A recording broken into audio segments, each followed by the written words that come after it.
Hi squad. நேற்று சென்னை வந்து குஜராத் கிட்ட 35 ரன் வித்தியாசத்தில் வந்து தோற்றுருப்பாங்க. ஸோ அதை வந்து அவ்வளோ ஈஸியாக சென்னை வந்து ஃபர்கட் பண்ணிட முடியாது. பிகாஸ் அந்த மேட்ச் ஈஸியாக ஜெயிச்சலாம் நினைச்சிருப்பாங்க. பட் ஆனால் ஓப்பனர்ஸ் 2 பேருமே வந்து சென்னை வந்து டெஸ்ட்ராய் பண்ணியிருப்பாங்க. ஸோ இந்த வீடியோவில் எதை பற்றி பார்க்க போறோம்னா, சென்னை வந்து என்னென்னலாம் தப்பு பண்ணாங்க, என்னென்னலாம் பண்ணியிருந்தா நல்லா இருந்திருக்கும் அப்படின்றத பற்றி தான் பார்க்க போகிறோம். ஸோ கண்டிப்பாக வந்து பவுலிங் டிபார்ட்மெண்ட்ல வந்து மகேஷா பத்திரனா இல்லாதது வந்து பயங்கரமான minus. And as well as பேட்டிங்ல வந்து டெவான் கான்வே இல்லாதது வந்து பயங்கரமான ஃபீல் ஆகுது. பிகாஸ் ஓப்பனிங் வந்து நமக்கு செட் ஆக மாட்டேங்குது.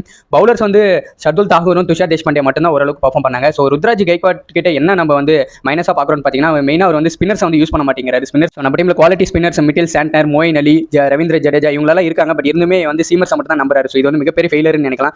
ஸோ அதே மாதிரி என்ன பார்த்தீங்கன்னா, ரஹானேவுக்கு திரும்ப ஓப்பனிங்ல வாய்ப்பு கொடுக்குறது உண்மையிலே தப்புன்னு நினைக்கிறேன். ரக்ஷின் ரவீந்திரோட ருத்ராஜ் ஓப்பனிங் ஆடி இருந்தாலே பயங்கரமா இருந்திருக்கும். ஸோ ரஹானே வந்து முன்னாடி கொடுக்குறது தப்புன்னு நினைக்கிறேன். மோயின் அலியை கூட ஓப்பனிங் ட்ரை பண்ணா கூட நல்லா இருக்கும். ஸோ இந்த மாதிரி பேட்டிங்ல வந்து பேட்டிங் ஆர்டர் மாற்றதுனால தான் சென்னை வந்து லூஸ் பண்றாங்க அப்படின்னு நான் நினைக்கிறேன். ஓப்பனிங்ல ரக்ஷின் ரவீந்திர ஆடினாலே வந்து நாளைக்கு நடக்க போற ராஜஸ்தான் மேட்ச்ல ஜெயிக்கலாம் அப்படின்னு நான் நினைக்கிறேன். ஸோ இதை பத்தி உங்களோட சஜஷன் ஏதாச்சும் இருந்தால் கமெண்ட் பண்ணுங்க. இதே மாதிரி நிறைய வீடியோஸ் பார்க்க நம்ம சேனல் சப்ஸ்கிரைப் பண்ணாதவங்க சப்ஸ்கிரைப் பண்ணிட்டு மறக்காம அந்த பெல் பட்டனை கிளிக் பண்ணுங்க. பாய்.